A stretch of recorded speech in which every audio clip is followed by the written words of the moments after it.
Bem-vindos a mais um programa de Educação à Escuta. O meu nome é Ana Raquel Simões, sou docente do Departamento de Educação e Psicologia e investigadora do CIDTFF, Centro de Investigação em Didática e Tecnologia na Formação de Formadores. No programa de hoje, intitulado Articulação, Investigação, Formação e Comunidade, pretendemos refletir sobre esta mesma articulação entre a comunidade, a investigação, a educação, mais particularmente a formação. De facto, muito se tem debatido sobre a importância do impacto da investigação na educação e sobre os contributos da formação para a própria investigação, numa perspectiva dialógica. As questões que nos trazem aqui hoje, inventaria algumas. Será que a investigação que se tem vindo a produzir tem relevância para quem está no terreno educativo? Será que os atores educativos e os diferentes stakeholders se envolvem em dinâmicas investigativas? Se sim, como e porquê? Será que a formação levada a cabo, quer inicial, quer contínua, quer pós-graduada, se articula efetivamente com a investigação que está a ser produzida? E as dinâmicas de investigação e intervenção no contexto? Qual é a sua gênese? E quais são as agendas atuais? Qual a importância então das parcerias em educação? Será que aqui também entram as questões de comunicação de ciência? Ora, são estas algumas das questões que vamos discutir hoje com os diferentes representantes que trouxemos para o nosso programa. Neste episódio, contamos com a presença da Cristina Gonçalves. A Cristina é licenciada em Ensino de Português e Francês pela Universidade de Aveiro, onde realizou também o seu mestrado em Supervisão na área de especialização em línguas estrangeiras. É professora de Português e Francês no agrupamento de escolas de Ilhavo desde 2000, onde tem desempenhado vários cargos, dentre os quais o papel de orientadora de estágio durante vários anos, mas desempenhou ainda o cargo de coordenadora da Escola Básica José Ferreira Pinto Basto e foi presidente da CAP deste mesmo agrupamento. É atualmente coordenadora do Departamento de Línguas. Cristina, obrigada por aceitares o nosso convite. Obrigada, Raquel. Temos também aqui connosco presencialmente a Eliana Fidalgo, que é licenciada em Comunicação Institucional pelo Instituto Superior de Ciências da Informação e da Administração e especializada em Ciências Documentais, na área de Arquivo e de Biblioteca pela Universidade de Coimbra.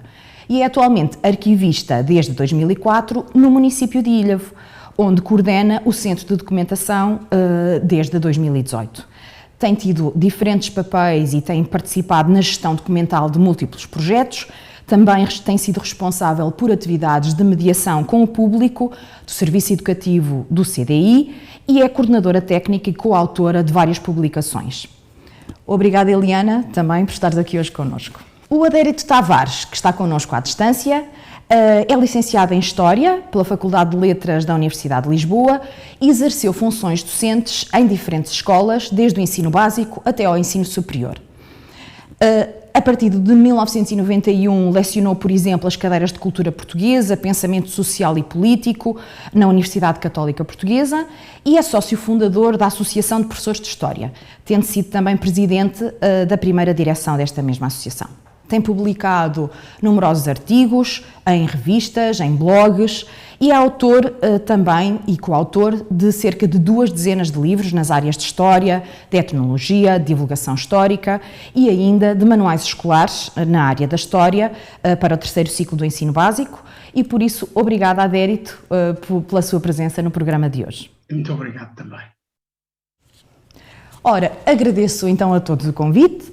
E vou começar deixando aqui um repto. Começamos o programa de hoje retomando o genérico deste mesmo Educação à Escuta, onde, nas palavras iniciais que podemos ouvir, e passo a citar, nos é indicado que a Universidade de Aveiro tem então agora um novo espaço, criado com e para a sociedade, um espaço para a discussão da atualidade e debate de novas ideias, um espaço para a partilha de conhecimentos, de experiências, um espaço com um lugar reservado para si, para todos. É este o genérico do nosso programa Educação à Escuta. A minha pergunta, para lançar o mote para este momento do nosso programa, é se de facto cada um de vós, representantes de diferentes instituições, mas também em termos pessoais, se conseguem rever-se neste papel, neste lugar reservado para vocês, neste espaço que foi criado. Pensando também em vós, Cristina e a Eliana como parceiros do CIDTFF, com quem temos trabalhado, e por isso é esta a minha primeira pergunta. Encontramos aqui um espaço onde nos possamos reunir e partilhar e debater ideias? É muito bom ver aqui este espaço, esta abertura para receber os parceiros da comunidade, para que todos juntos possamos discutir, trocar experiências, trocar ideias, partilhar projetos, construir novos caminhos para a produção de conhecimento. Portanto, ainda bem que a Universidade manifesta esta vontade de continuar, eu acho que não é começar, é continuar a construir pontos com a sociedade, com as diversas entidades e criar assim estes espaços que nos permitem esta partilha. Obrigada, Cristina. E continuando nesta pergunta, perguntava aqui a Eliane, e falando um pouco se calhar também da história, nesta construção deste espaço e destas pontes, palavra que foi agora mesmo usada pela Cristina, como é que equacionas esta arquitetura e como é que esta se tem desenvolvido e qual a sua importância? Eu partilho da opinião da Cristina de que as entidades de ensino, as instituições de ensino, as entidades públicas, nomeadamente as autarquias, podem cooperar entre si e construir pontes é uma necessidade.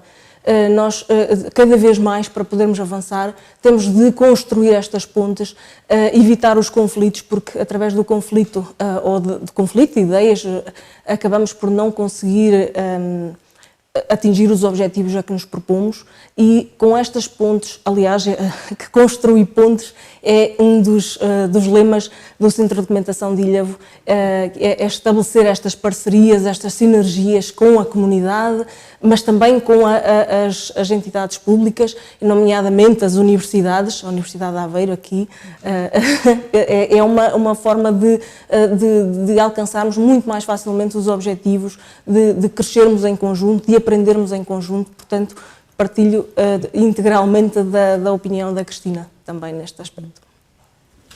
Muito bem, eu perguntava ao adérito na senda do que até agora discutimos, mas se calhar pegando numas palavras, retomando algumas das palavras do adérito, se me permitir, no seu livro, que vou apresentar mais à frente, mas no seu livro Outra História, Outras Histórias, eu perguntava então ao adérito de que forma é que foi construindo este caminho e a universidade entra. Nas suas palavras, neste livro, e vou ler aquilo que escreveu, refere que a água que me deram a beber na faculdade, na sua formação, não chegou, como é óbvio, para todo o caminho. Tive de procurar outras nascentes. Fiz, como todos, o meu próprio caminho. Por isso, pensando neste caminho que foi encetando, em que medida é que a investigação e o seu conhecimento e articulação com a comunidade ajudaram a que tal caminho fosse percorrido? Muito obrigado pela questão, Ana Raquel, e saúdo também as outras colegas e, obviamente, os espectadores e ouvintes que estão à escuta. Eu comecei, como disse a Ana Raquel, muito cedo este percurso pedagógico como professor de todos os ciclos de ensino que existem em Portugal, se excetuarmos o pré-escolar, desde a primeira classe, que então se chamava assim, a primeira classe do ensino primário, até ao 5º ano de uma licenciatura. Efetivamente, esse percurso longuíssimo que começou aos 18 anos, pôs-me em contacto com imensas atividades, também como formador de professores e até formador de formadores. Participei, por exemplo, na equipa que elaborou os novos programas de História a partir da reforma de Roberto Carneiro e, curiosamente, participei nessa equipa como organizador e divulgador de materiais didáticos e multimédia. Fui dos primeiros a fazer sessões de divulgação dos materiais multimédia nas escolas, principalmente ao serviço da Fundação de Professores, perdão, ao serviço da APH, da Associação de Professores de História, e, por outro lado, como autor de manuais escolares, ou melhor, coautor de manuais escolares, isso obrigou-me também uma investigação generalista, digamos assim. Se quisermos comparar, nós temos o médico especialista de odontologia, de estomatologia, de dermatologia, etc. E temos o médico generalista, frequentemente o chamado médico de família. Eu sinto-me um pouco como um médico de família, ou seja, eu fui um generalista, ou seja, tive que estudar, às vezes com alguma profundidade, áreas como as civilizações da Antiguidade, o Egito, a Suméria, as civilizações do Val do Indo, etc., que faziam parte dos programas de história do terceiro ciclo ou do secundário, e, por outro lado, tive que estudar também a história contemporânea. Portanto, isso deu-me, ou fez-me, obrigou-me a atualizar-me, a ler e, sobretudo, a ganhar capacidades que os colegas que já escreveram para crianças e jovens sabem que não é nada fácil. Imaginemos o que é explicar a miúdos de 13 ou 14 anos o humanismo renascentista ou o iluminismo. Não é fácil escrever para eles. É diferente de escrever isso academicamente para alunos universitários ou mesmo para colegas. Daí que eu tenha depois também, aí já mais por divertimento, escrito numerosas crónicas publicadas em revistas, em blogs, em jornais, que ascendem, não me lembro do número exato, mas pelo menos 2 ou 3 centenas de crónicas. Entre essas centenas, a Berta resolveu convidar-me e selecionar umas 80 ou 90 que constam desse livro, que penso, a Ana Raquel já o disse, voltaremos a falar disso daqui a pouco. Muito obrigado. Ora, o Adérito foi-nos falando também deste percurso que retoma a formação, retoma a investigação, também as questões da comunicação com o público, através nomeadamente destas publicações, e falou um pouco da sua história. Eu agora, não da história particular de cada uma de vós, mas se calhar pedia que nos dessem, enfim, alguns exemplos de parcerias em que têm estado envolvidas, onde se articula a investigação, a formação e a sociedade. E falando nessas parcerias, de onde é que elas nasceram, partiram de convites de quem, qual foi a sua gênese, como é que se estabeleceram, como é que se fortaleceram? Cristina, se quiseres partilhar um pouco connosco. Começava pelo mais recente. A mais recente parceria foi, de facto, convosco, com a Ana Raquel, com a equipa do CIDTFF, através do projeto Local, não é? Este desafio foi-me lançado no ano em que eu estava como Presidente da CAP do Agrupamento de Escolas de Ilhavo, e tudo o que tem a ver com... primeiro dizer que o Local tem a ver com as paisagens linguísticas e com a diversidade linguística e cultural, que hoje é uma realidade facilmente constatável no nosso cotidiano. Lançado o desafio, nesse ano, eu aceitei. Procurei sondar os meus colegas para perceber quem é que também estaria vocacionado, com vontade, com sensibilidade para abordar o projeto, e fomos criando ali um conjunto, uma equipa de professores que se lançou neste desafio, sem perceberem muito bem em que é que se ia meter, não é? Portanto, nós só fomos conseguindo perceber o que é que íamos fazer, como é que iríamos desenvolver este projeto à medida que depois o tempo foi passando e que as coisas se foram orientando e se foram organizando.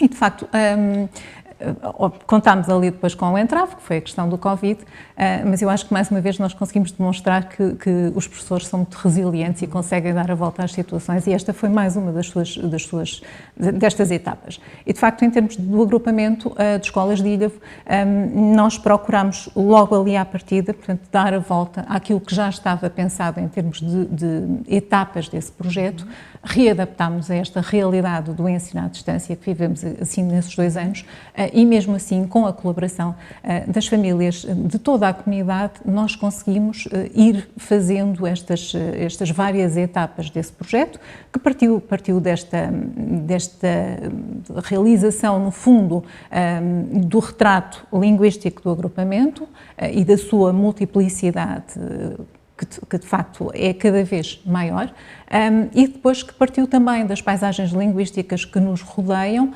para percebermos de que forma é que as podíamos mobilizar para a construção das aprendizagens significativas de cada uma das disciplinas que estavam envolvidas.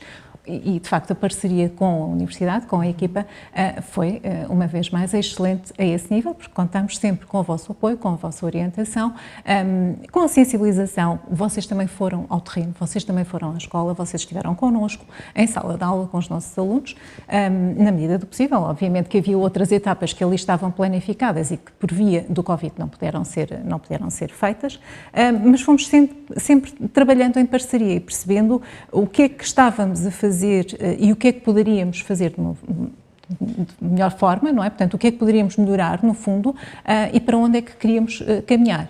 E pronto, e fomos avançando nesta parceria. É óbvio que outras parcerias temos tido também com a Universidade de Aveiro, com outros parceiros. A Câmara Municipal de Ilhéus é um dos nossos parceiros. O Centro de Documentação, por exemplo, eu estou a pensar já em concreto no projeto Se Esta Rua Fosse Minha, e portanto nós temos procurado também estar sempre muito abertos a todos os desafios que a comunidade nos vai lançando, e as diversas entidades, seja a Universidade, sejam outras entidades privadas ou não, ou públicas, que nos vão lançando e que se enquadram também sempre no projeto educativo do agrupamento, e temos sempre procurado responder a estes desafios e lançar nós também os nossos próprios desafios à comunidade, para que nos acompanhem neste projeto que é o nosso projeto do agrupamento de escolas.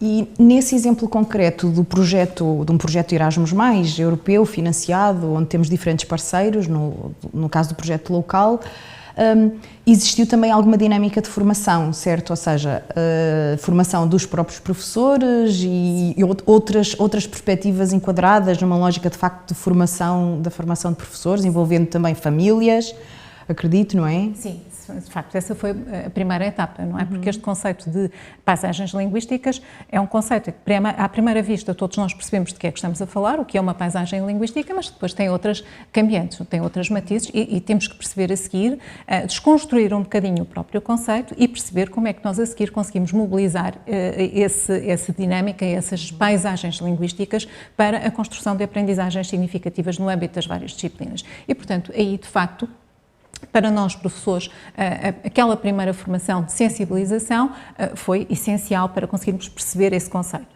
A seguir, a própria formação que foi também promovida pela Universidade junto dos alunos, através dos workshops, com a participação já dos professores também, portanto aqui quase que numa co-construção destes workshops, também foi muito importante. E depois outros diversos momentos de formação, que era ao nível depois da própria aplicação digital, com todos aqueles que estão a dar os primeiros passos no mundo de uma aplicação nova, havia ali muitas coisas em que nós fomos precisando do apoio, fomos precisando da formação para percebermos de que forma é que podíamos potenciar aquela aplicação e de que forma é que poderíamos trabalhar aquilo com os nossos alunos. E, de facto, a formação que nos foi também promovida foi muito importante para que conseguíssemos aqui rentabilizar todo este projeto da melhor forma. Tal e qual como os espaços de partilha de experiências com as equipas das outras universidades também tiveram um papel muito importante, não é? Nós vermos como é que nas outras equipas estavam a fazer, o que é que estavam a fazer, o que é que se fazia ao nível das outras escolas, no fundo das outras universidades parceiras, foi muito importante para nós enriquecermos também o nosso trabalho e percebermos de que forma é que poderíamos, algumas coisas nós já estávamos a fazer e outros projetos, outras ideias que foram surgindo, não é? Portanto, esses momentos também foram muito importantes.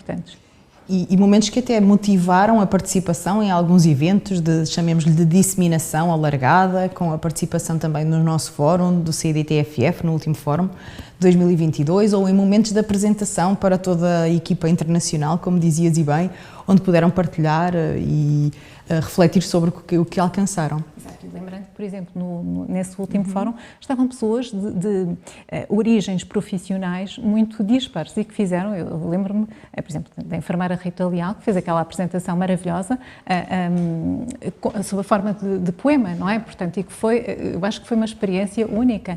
E, de facto, a partilha, estas diferentes perspectivas que as pessoas que participaram no fórum trouxeram, é extremamente enriquecedor. Portanto, é sempre uma mais-valia em termos da nossa formação pessoal e profissional, que é muito, muito importante. E pessoas com diferentes perfis e que foram surgindo, de facto, momentos tão enriquecedores, diria eu, no meu papel de moderadora, mas dando também um pouco da minha opinião. Ora, o projeto Se Esta Rua Fosse Minha, em que o município de Ilhavo tem estado envolvido, também com o agrupamento de Ilhavo, e onde nós também temos estado enquanto CIDTFF.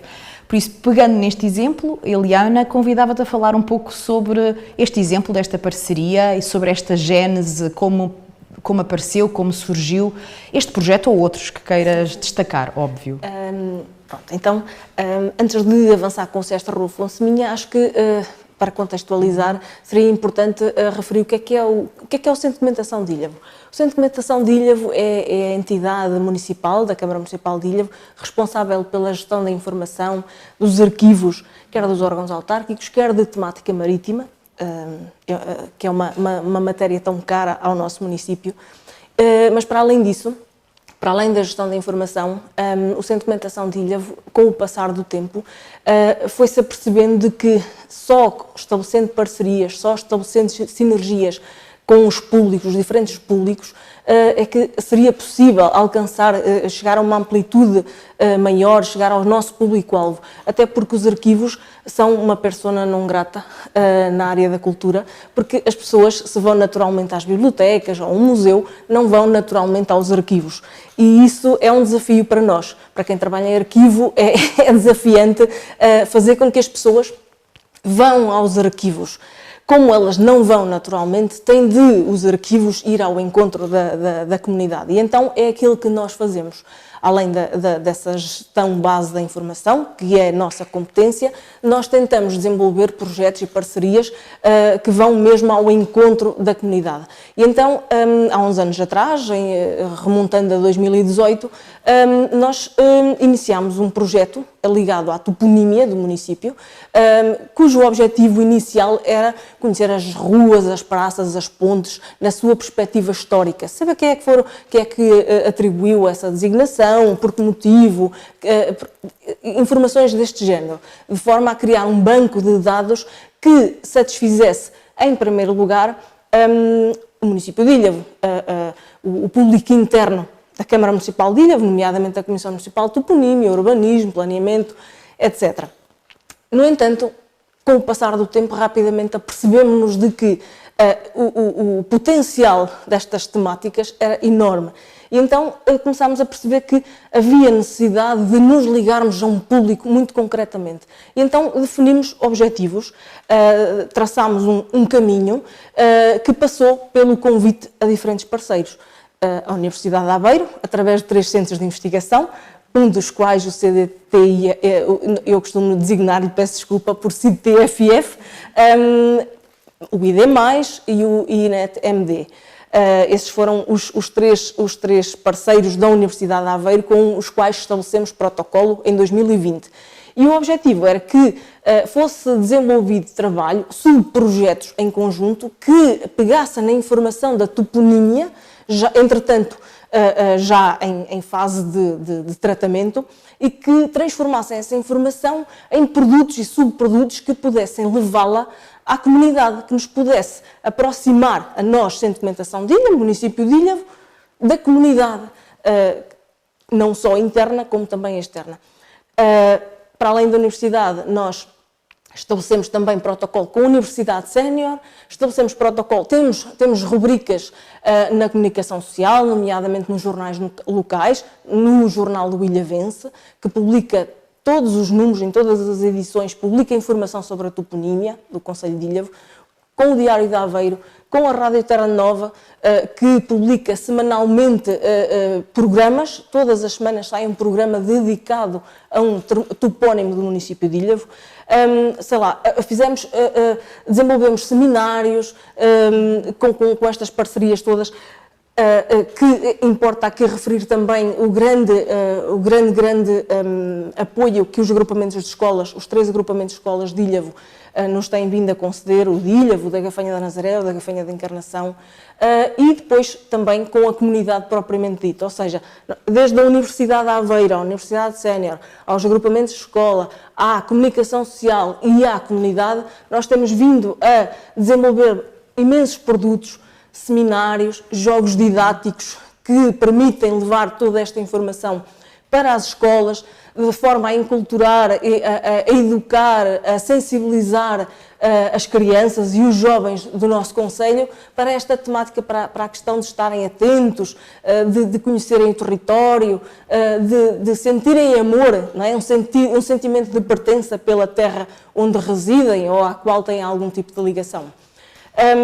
Todos têm tido um papel importantíssimo e a verdade é que começámos em 2018 e, entretanto, já estamos em 2022, com uma pandemia pelo meio e muitos foram já os projetos. Neste momento faltam-nos aqui 3 grandes objetivos para começarmos a encerrar o projeto, a encerrar na perspectiva da construção. Depois queremos pegar nos subprodutos que foram sendo construídos e divulgá-los de forma massiva e intensiva junto da comunidade.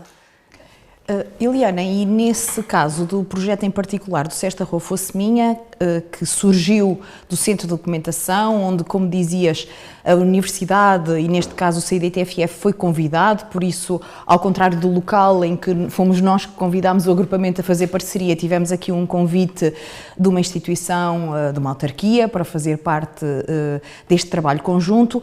Também houve o envolvimento dos nossos alunos de formação, certo? Dos nossos alunos de formação inicial da Universidade. Não sei se queres partilhar um pouco, ou seja, o envolvimento da formação nesta dinâmica. Nós, quando abordámos a Universidade, olhámos primeiro para o público-alvo que nós queríamos atingir. E as crianças do concelho faziam parte desse público-alvo. Então, olhámos para o pessoal da educação, não é? E não é por acaso que viemos ao encontro do Instituto, precisamente porque sabíamos que podíamos aprender convosco, com quem anda a aprender para ser professor, não é? Aprender com futuros professores e com professores, claro. Sabíamos que tínhamos muito a aprender convosco, e foi nesse sentido que nós lançámos o desafio, que tem sido muito proveitoso. Como eu disse há pouco, já surgiram, a partir deste contacto, 7 jogos didáticos que pretendemos criar condições para aliás, eles já estão a ser implementados em algumas realidades escolares do município, mas queremos criar que funda todos os que foram concebidos, de maneira a que possa chegar a todos os alunos do concelho. Para isso, foi muito importante o contributo, não é, que os alunos, os estagiários, e a sua relação com os agrupamentos de escolas do concelho de Ilhavo, onde tiveram turmas, onde puderam testar, experimentar, conceber, tiveram um palco de intervenção para poderem desenvolver o seu trabalho, pegando na área da toponímia do concelho, estabelecendo a ligação com as diferentes áreas curriculares e de forma a conjugar tudo e a criarem produtos que possam ser apresentados posteriormente aos alunos, a este público-alvo que nos interessa tanto. Não sei se respondi à questão. Sim. Eu penso que é interessante esta lógica do nosso público-alvo, dos alunos, mas também da própria envolvência que compreendi do projeto, que envolve também as famílias, ou seja, muitas vezes as famílias são também convidadas a participar e por isso este envolvimento chega à comunidade não só educativa, mas à comunidade alargada, numa lógica de sentido de pertença também ao município que me parece relevante. Destacavas o exemplo das professoras estagiárias, houve de facto alguns grupos de estágio que durante o seu processo de investigação e intervenção, nesta lógica de construção do seu relatório, desenvolveram trabalho no âmbito de Esta Rua Fosse Minha. Tivemos também alunos de formação inicial, não é, do terceiro ano, da licenciatura em Educação Básica, ainda não estão a fazer estágios, estão ainda a fazer uns primeiros ensaios de iniciação à prática, mas destacaste de facto o exemplo da articulação entre a investigação e a formação e a comunidade. Em outros momentos, também os estagiários, noutros espaços, como é o caso do agrupamento de escolas de Ilhavo, também os estagiários têm podido contar com a parceria estabelecida e com os protocolos para poderem desenvolver o seu desenho investigativo, recolher dados e, sobretudo, formar-se enquanto futuros formadores. Não sei, Cristina, se quiseres falar um pouco sobre esta dinâmica que tem decorrido. Sim. Nós, no agrupamento de escolas de Ilhavo, já temos uma longuíssima tradição nesta recepção aos estagiários da Universidade de Aveiro, não só porque nós somos também uma escola de referência para o ensino bilingue de alunos surdos e, portanto, até estagiários da Universidade de Coimbra, da Universidade do Porto, no âmbito da língua gesto-portuguesa e da interpretação da língua gesto-portuguesa nós recebemos. E, de facto, isto traz dinâmicas muito curiosas, muito fortes também, porque é sangue novo que vem para as escolas, não é? Portanto, são projetos, são desafios que são lançados sempre com um suporte, com uma rede, não é? Que é a rede dos professores cooperantes por parte do agrupamento, mas também a rede dos formadores por parte da universidade que fazem sempre este acompanhamento.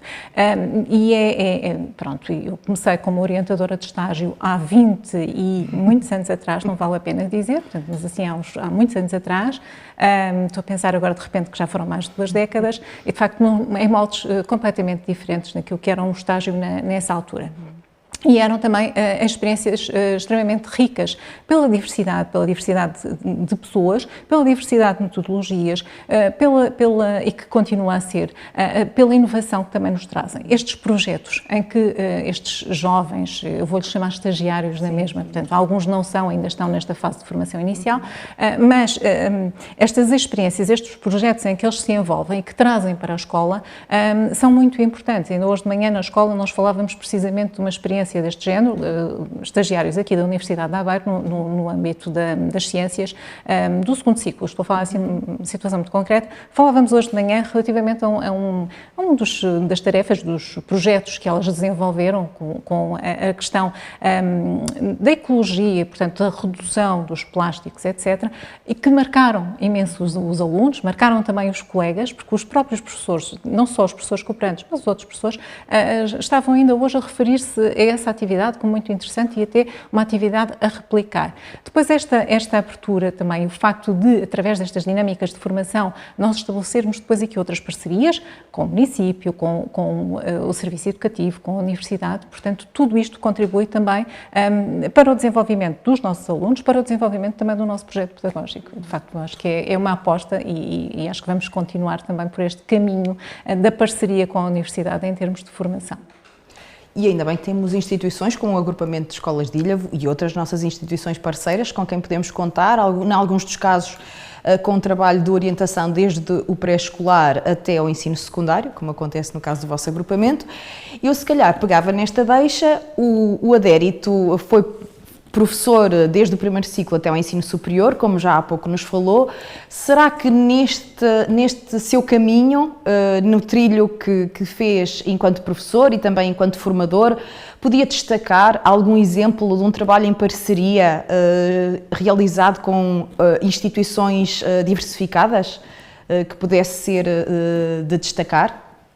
Olha, Ana Raquel, de facto, colaborei, como já disse há pouco, bastante com a Associação de Professores de História, mas em algumas das escolas em que estive, quase sempre organizei os centros de recursos, quase sempre integrados na biblioteca da escola, mas esses recursos não eram a panaceia que muitas vezes se pensava que resolvia todos os problemas do ensino e da aprendizagem, mas valorizei sempre bastante a utilização do vídeo, a utilização de filmes feitos por mim próprio, inclusivamente, através das ferramentas informáticas que atualmente permitem fazer esse tipo de filmes, como é o caso da ferramenta anexa ao vídeo, ao Windows, que é o Windows Movie Maker. Podem-se fazer, de facto, montagens interessantíssimas, e eu desenvolvi sempre, em todas as escolas, desde os anos 90, a utilização dessas ferramentas. Já agora, há pouco, quando a Eliana falava do projeto Se Esta Rua Fosse Minha, eu lembrei-me de que na Inglaterra, não sei se ainda existe, mas existia uma disciplina para os miúdos mais pequenos, naquilo que se corresponderia ao primeiro e segundo ciclo nosso, uma disciplina com um conteúdo curiosíssimo. Intitulava-se History Around You. A história à tua volta. Porque, de facto, nós temos notas e moedas no bolso que têm uma história para nos contar. A toponímia tem uma história para nos contar. Em Lisboa, no Porto, aí em Aveiro, há seguramente dezenas de ruas com uma história para nos contar. A mesma coisa relativamente aos nomes das pessoas, por exemplo, a antroponímia, ou até as palavras que usamos cotidianamente.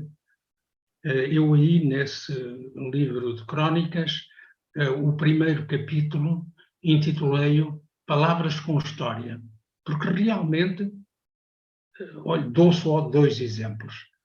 Ainda ontem estava a ouvir alguém a falar na televisão, falar da palavra, acho que foi no programa Visita Guiada da Paula Moura Pinheiro. Eu sou aliás um adepto daquele tipo de programas. Pois ela usava, a propósito da cidade de Angra, nos Açores, usava a palavra biscoito. E as pessoas não pensam nisso, mas porquê é que se chama biscoito? Aí está uma palavra que contém algo para nos contar em termos históricos. Bis quer dizer 2 vezes.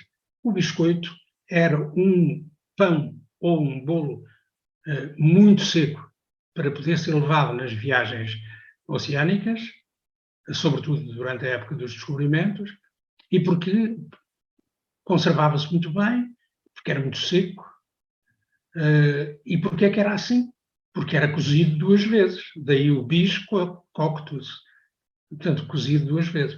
Ora, se nós começarmos uma aula ou motivarmos uma aula com alunos sobre como é que se comia, levavam animais vivos, por exemplo, nas naus, ou levavam um pão que se conservava apesar das condições. Tudo o resto frequentemente estragava-se e ficava bolorento e intragável. Mas o biscoito conservava-se muito bem. Ou um outro exemplo também, a propósito deste significado de palavras que usamos cotidianamente. É o caso da palavra patavina. Patavina. Eu não sei patavina de física quântica. Não sei. A história, sei alguma coisa. Mas como é que entrou no nosso vocabulário a palavra patavina? Tem uma história muito curiosa para nos contar. É que o Marquês de Pombal, em 1772, quando fez a reforma da Universidade de Coimbra, introduziu no currículo universitário em Coimbra ciências que até aí estavam afastadas, como a botânica, como a física, a química, a astronomia, etc. e convidou para lecionar disciplinas de física, ou seja, aquilo que se dizia então ciências naturais, quem? Dos grandes especialistas europeus da época, Domenico Vandelli, italiano, Domingos Vandelli, que veio e não sabia português, como é óbvio, então usava nas aulas em Coimbra o seu dialeto nativo, que era da cidade de Pádua, e a língua falada em Pádua era o patavi. Então os estudantes diziam que, quando o professor falava, eles não percebiam patavina. Então, a patavina é do dialeto patavi de Pádua. Bom, eu estou a alongar-me, mas aí, nesse livro, perdoem que dê só mais um exemplo, porque eu sou um grande adepto, sempre fui, fiz centenas de visitas de estudo. A visita de estudo devidamente preparada pode ser altamente proveitosa e altamente educativa. Fiz visitas de estudo com os meus alunos das diversas escolas por onde andei, a muitas terras de Portugal, a muitos museus de Portugal, mas também ao estrangeiro. Levei alunos várias vezes a Londres e não os massacrava com as visitas culturais à National Gallery ou ao Museu Britânico, mas incluía sempre na National Gallery não as centenas de quadros que lá estão, mas sim uns 15 ou 20. E se nós tivermos o cuidado de não massacrar os alunos quando fazemos essas visitas, elas podem ser altamente proveitosas. Conto-vos só um episódio. Levei uma vez alunos da Católica a Madrid. Visitámos, como não podia deixar de ser, o Museu Rainha Sofia e a Guernica, mas fomos também ao Prado. E no Prado eu não podia deixar de os levar às salas de Goya, de Velázquez e de outros grandes mestres da pintura espanhola. Quando cheguei ao fim da visita e dei-lhes liberdade para depois irem almoçar onde quisessem, incluindo na cantina, no restaurante do museu, mas quando cheguei ao fim, contei os alunos e faltava uma aluna. Onde é que ela estaria? Eu fiz o percurso ao contrário para ver se ela tinha ficado em alguma das salas. E estava, de facto, numa das primeiras salas que visitámos, dedicada à pintura de Goya. Ela estava sentada no chão, na alcatifa, a olhar ainda para os fuzilementos do 3 de maio de Goya.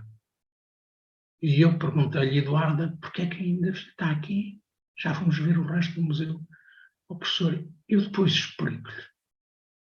Ficou fascinada com aquele quadro de Goya, como se lembram, soldados napoleónicos, vistos de costas, apontam as armas, os fuzis, para uns patriotas, alguns deles já mortos, e numa atitude quase como um Cristo, de braços erguidos. Não sei se já viram bem, mas eu recomendo aos nossos ouvintes que vejam de novo esse quadro. Goya até pintou um buraquinho na palma da mão, representando, obviamente, Cristo com os pregos que lhe fizeram esse buraco. Ora bom, então, esse quadro onde um patriota, que não tem crime nenhum se não ser patriota, está a ser fuzilado, tinha significado tanto para aquela minha aluna, que depois, mais tarde, já no hotel, ela explicou-me, e só a mim, que aquilo aconteceu porque ela era angolana e um irmão dela tinha sido fuzilado pela UNITA. Bom, eu escrevi aí, numa crónica que intitulei Aprender a Ver, escrevi que só por isso já tinha valido a pena levar os meus alunos a Madrid.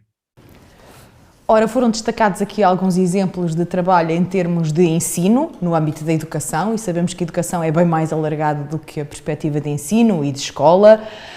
Pensamos numa perspectiva, de facto, mais holística, no conceito de educação. E falávamos há pouco do impacto, diferentes autores referem uma palavra ou outra, falávamos do impacto do que vai sendo produzido, neste caso em particular, para o público escolar. Se pensarmos numa lógica mais alargada, pensarmos no impacto da investigação que vai sendo desenvolvida para a comunidade em global, de forma global. Eliana, o vosso trabalho também, penso eu, que se reporta um pouco a esta perspectiva. Há algumas preocupações a ter quando estamos a fazer a divulgação de trabalho para esta comunidade mais alargada? As preocupações que temos são preocupações, o objetivo é sempre o mesmo, é suscitar o conhecimento, o interesse, o conhecimento e a afetividade em relação ao território, em diferentes públicos. E essa é sempre a nossa premissa, é sempre o nosso grande objetivo, é fazer com que o arquivo seja virado do avesso. É fazer com que as pessoas, é criar nas pessoas necessidades, é fazer com que as pessoas não tenham de vir até nós, embora nós estejamos de braços abertos para as receber. No entanto, como sabemos que essa procura não é natural, nós tentamos ir ao encontro de diferentes formas. Comunicando de diferentes maneiras, a realização de seminários, por exemplo, que já fizemos 3 seminários ligados ao projeto, esta relação com a comunidade em que ela vem ao nosso encontro ou nós vamos ao encontro dela, recolher os tais testemunhos, os mitos, as tradições associadas aos diferentes topónimos, estes jogos que são levados, já começaram a ser levados para as escolas, para, sei lá, uma publicação que já foi feita no sentido de divulgar tudo isto que tem vindo a ser desenvolvido no âmbito do projeto. Tantas formas que podemos utilizar para comunicar, para divulgar, os programas de rádio, que depois são disseminados através das redes sociais do Centro de Documentação e do município. A rubrica no jornal O Ilhabense e no Diário de Aveiro, são tudo formas, esta relação, este programa, não é? O programa de hoje é uma forma também, e agradecemos à Universidade esta oportunidade também de partilharmos aquilo que também fazemos, não é? Em conjunto convosco. São tudo ferramentas que nós tentamos utilizar para divulgar e para chegar a um público ao público de uma maneira geral. E uma curiosidade, nós fazemos mensalmente um cálculo do público que nós temos e a verdade é que com estes projetos colaborativos o impacto deixa de estar, nós não conseguimos mensurar esse impacto. Porque acaba por ser, uma coisa é aquilo que acontece entre portas, em que o público vem fazer a investigação diretamente ao arquivo, ou acede à nossa plataforma e acede à documentação a partir da plataforma. E outra coisa é quando não conseguimos, temos programas de rádio, não sabemos quem são, o número de pessoas que nos ouve.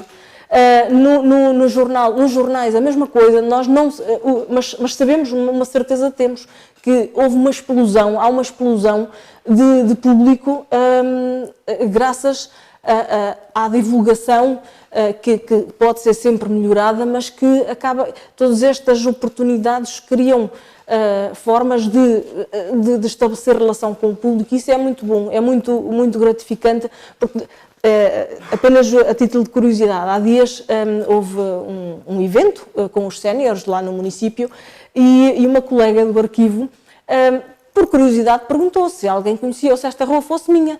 E os séniores, os maiores, todos eles disseram, eu conheço, eu não sei o que é o Centro de Documentação de Ilha, mas eu leio o jornal O Ilhabense e eu sei, e eu conheço o projeto e sabemos que eles são leitores assíduos. Isso é muito bom, apesar de não conseguirmos contabilizar o número de pessoas que ouvem falar sobre a terra, sobre a história, a identidade, patrimónios e até do Centro de Documentação de Ilha.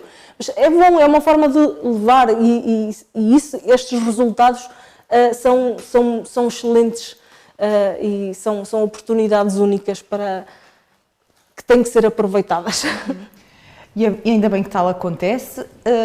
Destacaste e apresentaste um conjunto de exemplos de trabalho que mostram o impacto de um projeto na comunidade, de uma forma global, utilizando diferentes recursos, diria eu, falando do programa de hoje, por exemplo, também como forma de comunicar aquilo que vai ser desenvolvido, pensando nesta articulação entre este impacto e o que acontece na vida de um professor, e a formação do professor, não só na formação inicial, de que já falávamos aqui, ou até pós-graduada, mas naquilo que é a sua formação contínua, permanente.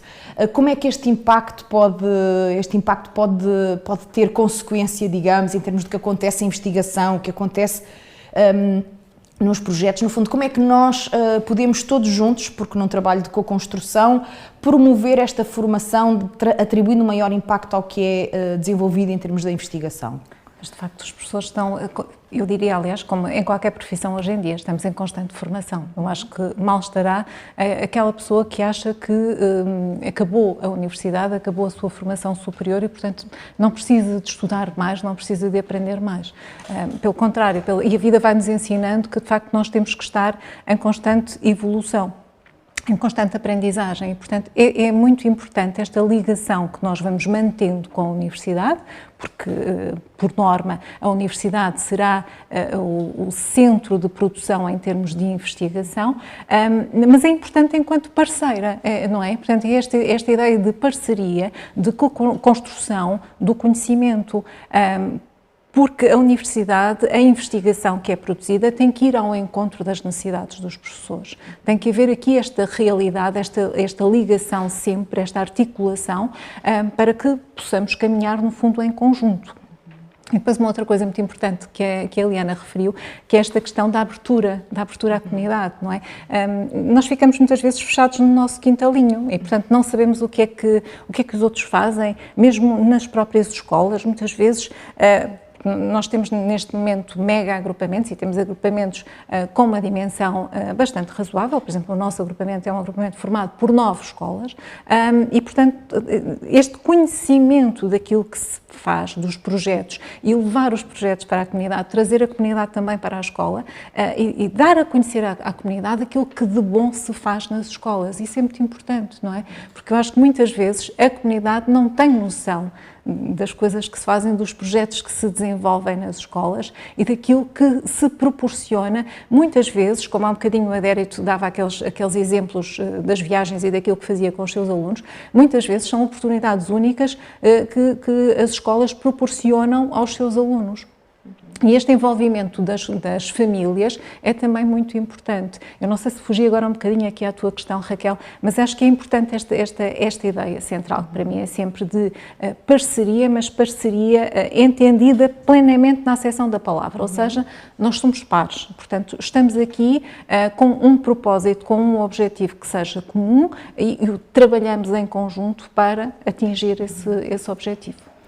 Eu penso que não fugiste toda a questão, porque a ideia central que vamos partilhando aqui ao longo dos minutos que já decorreram até agora foi este de, no fundo, trabalharmos em parceria, como dizias e bem, com diferentes perfis, diferentes papéis, mas numa lógica de co-construção conjunta, de um trabalho articulado, onde a comunicação, palavra que foi referida por vocês e que eu tinha retomado, a comunicação de facto é essencial. Conhecermos-nos, no fundo, bem uns aos outros, sabermos todos o que pode ser promovido e tentarmos encontrar, como dizias, identificar o que nos pode unir, o que pode ser trabalhado num ou noutro aspecto.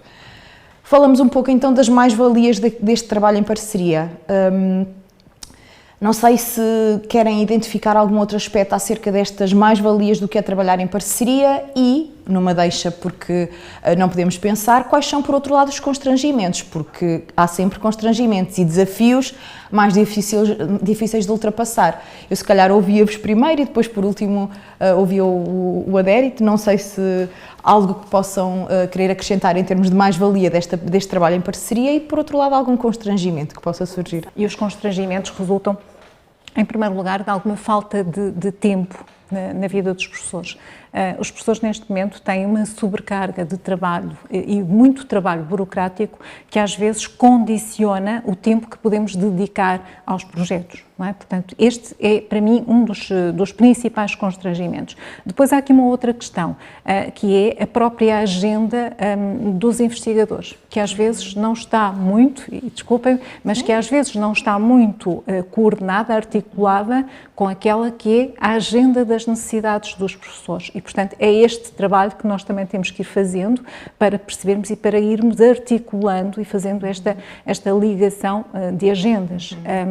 Em termos de mais-valias, eu acho que elas têm ficado claras à medida que nós temos estado a conversar acerca deste tema. É muito importante, e pensando do ponto de vista da escola, qualquer parceria, quando nós escolhemos os nossos parceiros, quando nós assinamos os nossos protocolos de parceria, o assinar o protocolo não é assinar apenas no papel, é porque aquilo faz sentido para nós e faz sentido de diferentes formas. Faz sentido enquanto pensamos nos parceiros que vamos ter nas questões de formação, seja para recebermos formandos, seja até para recebermos formação. Faz sentido na resposta que nós temos que dar, por exemplo, no princípio da escola inclusiva, aos nossos alunos com necessidades específicas de aprendizagem, quer, por exemplo, em termos de formação superior, quer depois em termos de transição para a vida ativa. E, portanto, aí precisamos das entidades, das instituições da comunidade e precisamos de criar aqui uma rede o mais alargada possível para que as respostas que nós demos a estes alunos sejam as melhores respostas. E depois, pensando naquilo que eu dizia há pouco, que esta questão da diversidade, nós temos cada vez mais em Ilhavo alunos com nacionalidades diferentes, alunos que vieram pelas mais diversas razões e recebemos recentemente, e toda a gente percebe, em função da guerra na Ucrânia, recebemos muitos alunos ucranianos, mas temos recebido alunos de uma grande diversidade de nacionalidades, muitos dos quais não falam português. E, portanto, nós temos que criar aqui, no contexto destas parcerias, as melhores respostas para estas situações. Porque o nosso propósito é sempre este, é o bem-estar dos nossos alunos, é a sua inserção depois em termos de sociedade. E, portanto, as parcerias, quando são pensadas e para funcionarem, têm que ser bem pensadas e têm que ser pensadas sempre com este propósito, não é? Qual é, neste momento, a necessidade que nós temos e que caminho é que nós queremos trilhar para, no fundo, conseguirmos atingir os objetivos que estabelecemos em termos do nosso projeto pedagógico. E, portanto, para mim, será sempre essa a mais-valia principal de qualquer parceria que se estabelece. É esta criação de uma rede alargada em que possamos trabalhar em conjunto com este objetivo final. Então, e nesta rede que se vai tecendo, e acredito que todos temos o nosso papel na criação desta rede, acho que é importante esta palavra, as sinergias que vão surgindo. E, Eliana, em termos de constrangimento ou mais-valia, destacavas algum outro aspecto em particular que não tenha sido referido pela Cristina? A Cristina já referiu, aliás, já foram referidas várias, quase exclusivamente as mais-valias. Em termos de constrangimentos, e falando na questão do município, os municípios trabalham em anos civis. O Centro de Investigação, em particular, e as escolas, trabalham em anos letivos. Esta conjugação de calendários pode ser um constrangimento que tem vindo a ser ultrapassado, mas que acaba por de alguma forma, funcionar como um constrangimento no sentido em que nós trabalhamos com um orçamento anual que começa, não é, em janeiro e termina em dezembro, e as escolas não funcionam desta forma, não é? E às vezes articular os projetos nem sempre é fácil, mas é possível. Por isso, o ser possível também acaba por ser uma mais-valia. É um desafio, tem que ser ultrapassado. Mas com boa vontade consegue-se, acho que sim. E tanto é que esse caminho tem vindo a ser feito e acho que é positivo. Por isso, com vontade, estes constrangimentos podem ser ultrapassados, mas também é importante estarmos todos cientes destes desafios que se nos vão colocando. Ora, no caso do Se Esta Rua Fosse Minha, trouxemos aqui alguns exemplos de formação inicial através dos nossos alunos da licenciatura em Educação Básica, nos projetos de intervenção educacional, alguns exemplos dos nossos estagiários, por isso estudantes de mestrados em Educação e em Ensino do Departamento. Será que nos podes dar conta, penso eu que existe, o exemplo de um trabalho em termos da formação contínua de professores? Exatamente. Esse trabalho foi desenvolvido no agrupamento de escolas da Gafanha da Nazaré, onde investigadores do Centro de Investigação intervieram em colaboração com a comunidade escolar, em particular os alunos, em que os alunos foram recolhendo memórias, fotografias antigas e atuais dos diferentes topónimos e que foram depois condensados, compilados numa plataforma em que todos eles puderam apresentar a construção ou os resultados do trabalho que desenvolveram durante o ano. E isso é também um dos trabalhos muito interessantes que foram desenvolvidos em colaboração ou através do Centro de Investigação. Adérito, da sua experiência como professor, como formador, como autor, destacaria em particular o papel que os parceiros podem assumir nesta criação destas redes, destas sinergias, parceiros não académicos? Sim, eu gostaria de dar um exemplo de colaboração entre toda a comunidade escolar.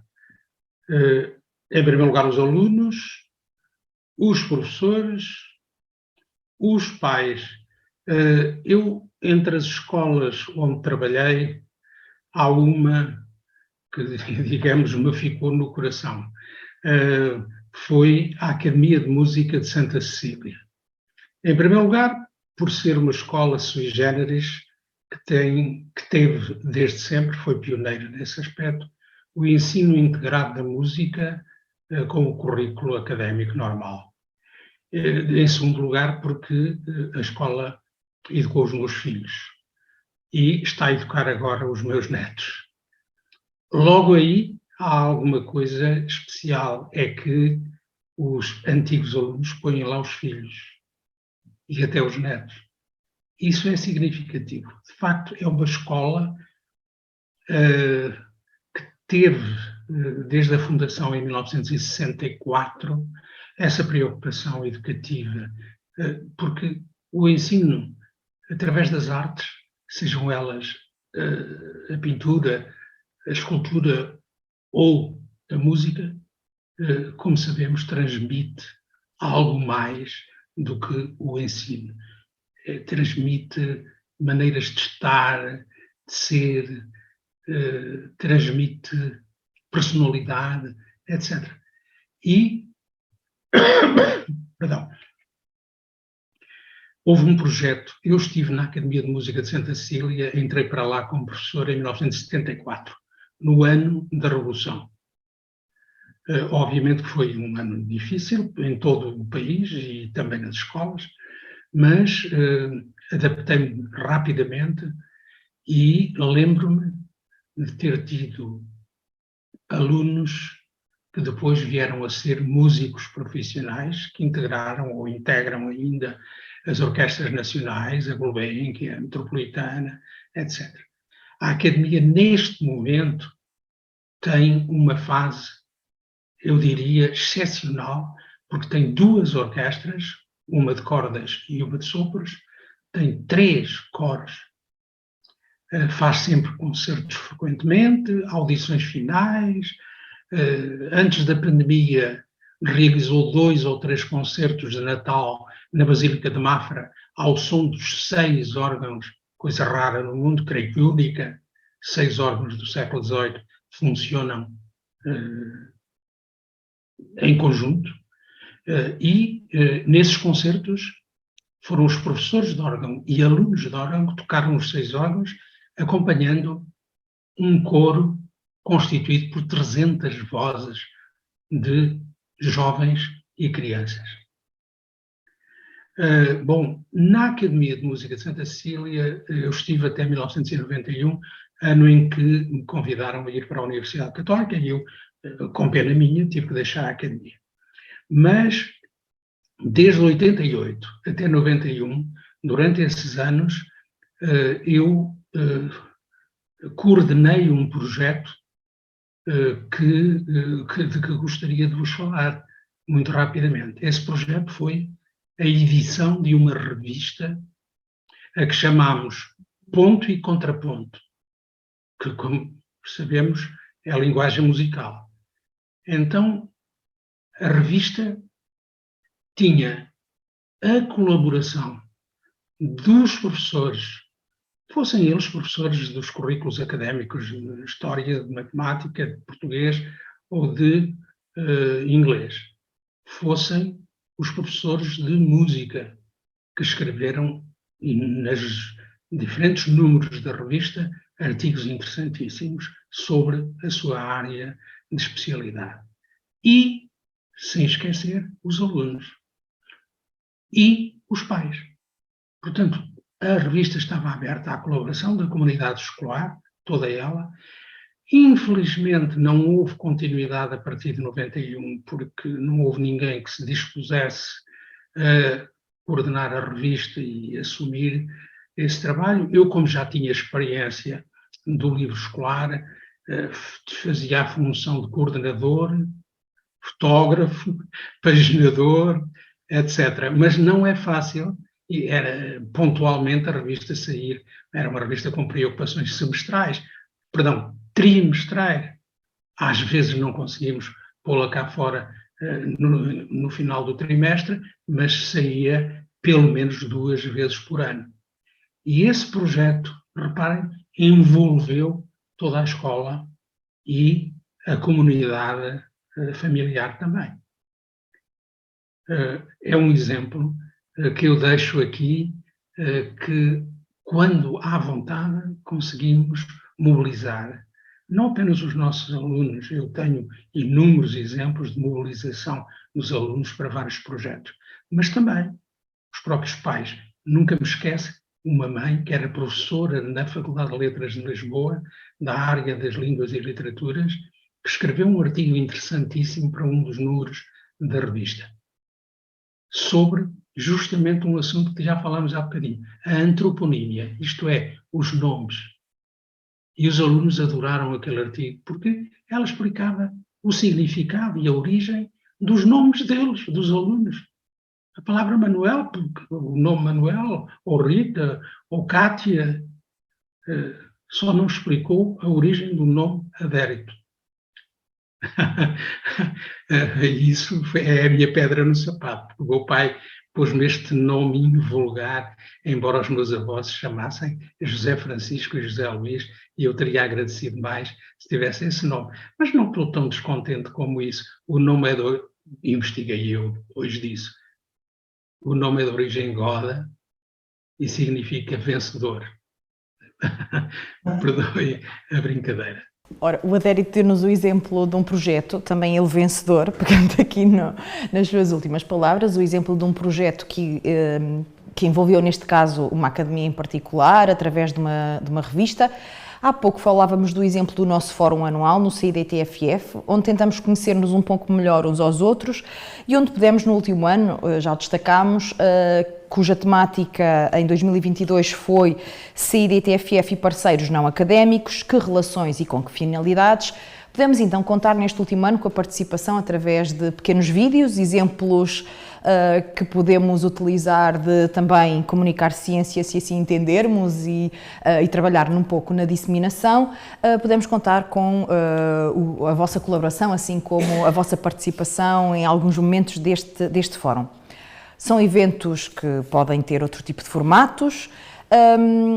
Acreditam que, nos vossos contextos em particular, e pensando na comunidade, este tipo de eventos, ou as revistas de que nos falava o Adérito, ou a publicação, tem que ter algum tipo de característica particular? Ou seja, quando falamos da comunicação, por exemplo, de que foi já hoje várias vezes destacada aqui no nosso programa, quando falamos da comunicação e das questões da investigação, temos que ter alguma atenção em particular? Comunicamos da mesma forma para professores de que comunicamos para outros investigadores?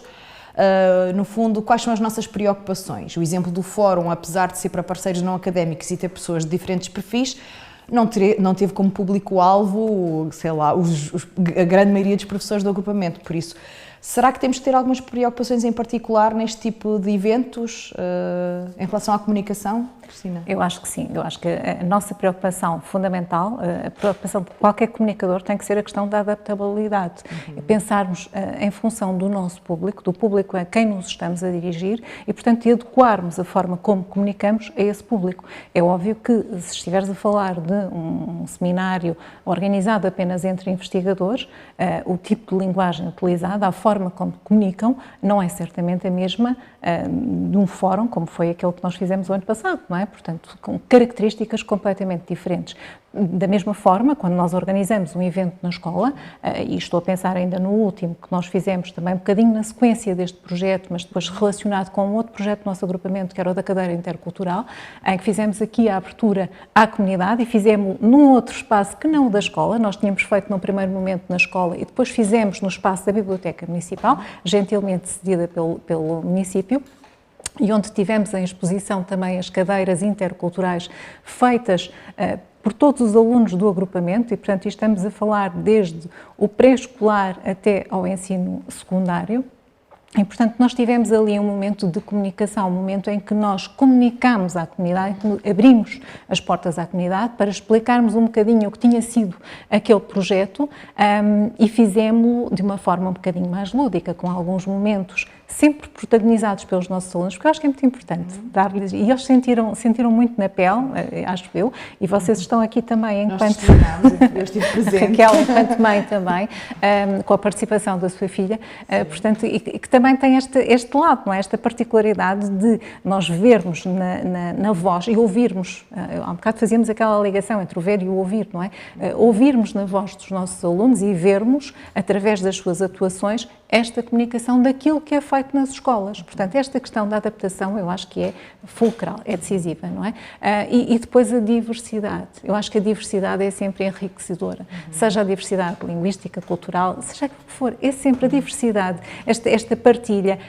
Estamos aqui pessoas diferentes, com o adérito um bocadinho à distância, mas que nos têm trazido aqui histórias tão interessantes e, portanto, esta diversidade contribui sempre para o nosso enriquecimento. Acho que estas são, de facto, características que têm que ser fundamentais.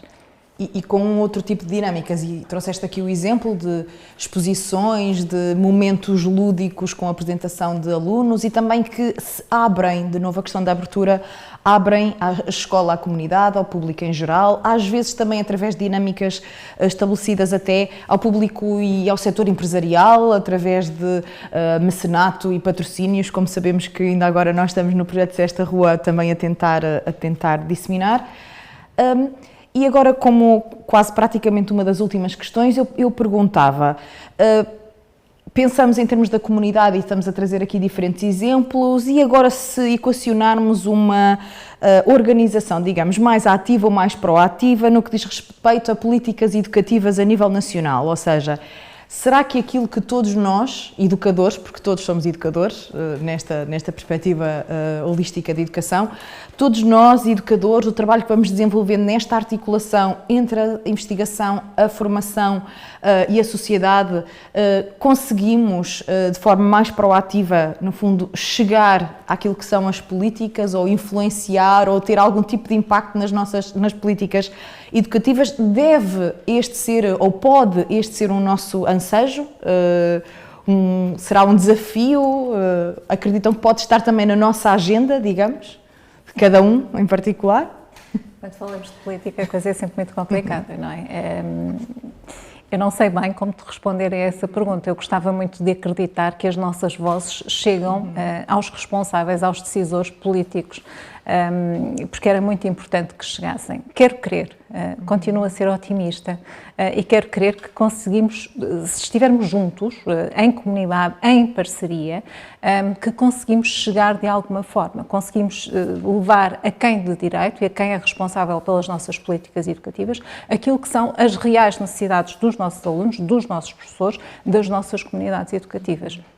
E conseguimos fazer-lhes perceber de que forma é que depois também estas sinergias contribuem para uma sociedade que seja mais justa, mais equilibrada, portanto, e também do ponto de vista, quer do ponto de vista social, quer do ponto de vista económico, que também seja mais sustentável, não é? Quero acreditar, mas não sei bem. Eliana, nós não conseguimos perceber o que é que vai acontecer, porque a nossa realidade é muito pequenina, mas aquilo que nós podemos fazer é à nossa escala. E acho que todo este esforço que temos vindo a fazer tem o seu papel, acaba por, vamos tentar influenciar aqueles que estão diretamente, que estão junto de nós, que estão à nossa volta. Se nós conseguirmos transformar esta realidade aqui à nossa volta, com toda a certeza que a propagação já teve início, não é? Agora é uma questão de tempo, mas pelo menos aqui na nossa realidade já é um começo e por isso é possível. Pode não ser por nós, pode não ser no nosso tempo, pode ser daqui por muito tempo, não fazemos a mínima ideia, mas começamos já, e já começamos, já estamos a fazer o nosso papel. E isso é o que basta para dar início, para começar a despontar aqui, acredito que sim. Nós podemos também deixar aqui o convite aos nossos decisores, e estou a pensar em primeiro lugar no nosso Ministro da Educação, que nos deu a honra, em termos de agrupamento de escolas de Ilhavo, de vir ao nosso agrupamento e fazer uma visita até ao projeto que nós temos numa escola, no Centro Escolar de Valdilhavo, e portanto eu acho que pode também ficar o convite para vir ver aquilo que se faz em Ilhavo, aquilo que se faz na Universidade de Aveiro, e vir ouvir também deste lado. E acho que é uma pessoa que demonstra uma grande abertura e uma grande vontade de conhecer aquilo que se passa no terreno e de vir perceber, de facto, quais são as nossas necessidades, quais são as nossas ansiedades e quais, no fundo, ajudar-nos a construir também estas sinergias. Sim, e vimos também aqui como exemplo que nem todas estas redes e todas estas sinergias estabelecidas partem sempre da mesma gênese, têm sempre a origem no mesmo espaço, por isso quem sabe se nestas lógicas bottom-up, digamos, usando aqui uma nomenclatura bastante utilizada, quem sabe se nestas dinâmicas não podemos também começar a criar e construir novas histórias e ser ouvidos, trazer de novo aquilo que fala, conseguirmos não só fazer-nos ouvir, mas também ouvir os outros e aprender neste olhar também uns com os outros e conhecendo-nos melhor. Eu destacava como exemplo da importância de nos fazermos ouvir e de passar as nossas histórias, o livro do Adérito, de que vou dar agora conta neste espaço. Há pouco já referimos que o livro Outra História, Outras Histórias é um conjunto de crónicas que foi fruto, no fundo, palavras do Adérito no seu prefácio, de uma sementeira e de uma longa experiência pedagógica e didática.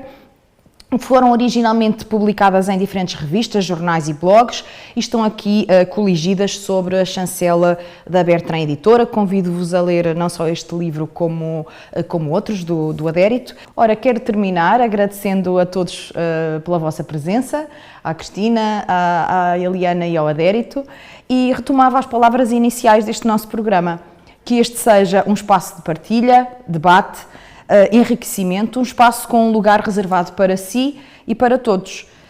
Continuem a acompanhar a Educação à Escuta, porque este programa também é feito para si, público que nos está a ouvir em diferentes contextos, por isso, até à próxima.